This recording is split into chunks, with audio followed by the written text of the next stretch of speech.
الحمدللہ رب العالمین والصلاة والسلام علی رسولہ الکریم اما بعد بسم اللہ الرحمن الرحیم والصلاة والسلام علیک یا رسول اللہ وعلی آلک و صحابک یا حبیب اللہ۔ حضرات گرامی قدر کہ عید سے پہلے ہمیں کیا کیا کرنا چاہیے؟ اللہ تعالیٰ نے ہمیں رمضان المبارک جیسا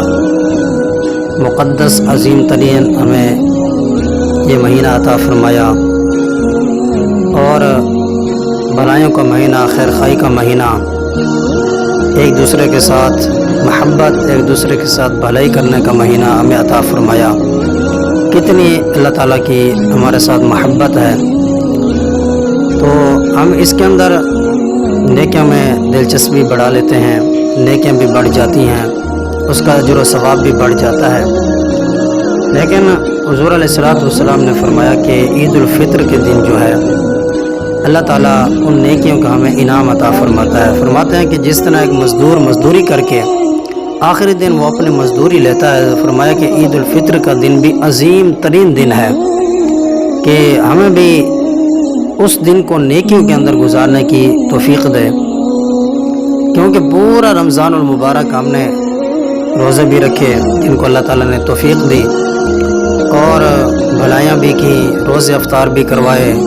نماز تراویح کے اندر قرآن پاک پڑھا بھی صحیح، سنا بھی صحیح، اور قرآن پاک کے ساتھ محبت بھی کی، غریبوں کے ساتھ بھی محبت کی، نیکیاں بھی کی، اس وجہ سے کہ اللہ تعالیٰ کسی نہ کسی سبب سے راضی ہو جائے۔ تو پھر عید الفطر کا دن آتا ہے، جیسے ہی چاند رات طلوع ہوتی ہے تو ہم اس رات کو چھوڑ کر بازاروں کو گرم کر لیتے ہیں، بازاروں کو سجا لیتے ہیں، بازار کی طرف چلے جاتے ہیں، جبکہ اس رات کے اندر اللہ تعالیٰ ہمیں انعامات سے نوازتا ہے۔ اللہ تعالیٰ ہمارے اوپر اس رات کے اندر ڈھیروں کرم نوازیاں فرماتا ہے،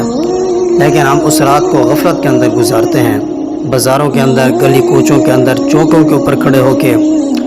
اور جناب والا رقص و سرور کی محفلیں سجا کے، اور جناب والا کوئی پتہ نہیں ہے کہ رمضان المبارک کس طرح ہم نے گزارا، صحیح گزارا، حق اس کا ادا کیا یا نہیں کیا۔ تو جناب والا ہمیں سوچ و فکر کرنی چاہیے کہ پھر عید الفطر کے دن بھی ہمیں کیا کام کرنے چاہیے، کہ ایثار کرنا چاہیے، یعنی حضور علیہ السلام کو ایثار یعنی قربانی دینا بہت پسند تھا۔ صحابہ کرام کا بھی یہ شیوہ ہی تھا کہ ایک دوسرے کے ساتھ مدد فرماتے، غریبوں کی ہمدردی کرتے، تو اس دن بھی غریبوں کو اپنے ساتھ ملاؤ، خوشیوں کے اندر ملاؤ، کیونکہ ہمارا مسئلہ یہ ہے، امیر کا بچہ جو ہے نا وہ جب سیب لیتا ہے، سیب کا ایک ٹکڑا کھاتا ہے، باقی پورا کا پورا سیب جو ہے کتوں کو ڈال دیتا ہے، لیکن ادھر غریب کپڑے کو بھی ترس رہا ہے۔ وہ کیا کسی شاعر نے خوب کہا کہ بھئی ایک شاعر نے اپنے بیٹے کو بھی ساتھ لیا، پوتے کو بھی ساتھ لیا، اور بازار کے اندر جا رہے ہیں تو وہاں پر ایک کھلونے کی دکان دیکھی، لیکن اس کے پاس کچھ کھلونا لے دینے کے لیے کچھ رقم نہیں تھی، جیب خالی تھی، تو بیٹے پوتے نے جو ہے وہاں پر ضد کی کہ دادا جی مجھے یہ کھلونا چاہیے۔ اس نے کہا بیٹا یہاں پر جو ہے کہ اس کی قیمت بہت زیادہ ہوگی، کہیں آگے چل کے تو میں یہ کھلونا لے کر دوں گا۔ بہرحال خیر اس کے وہ بچہ تھا، سمجھوتا نہ کر پایا، سمجھ نہ پایا، تو اس نے ضد کی، تو پھر اس شاعر نے کیا کہا،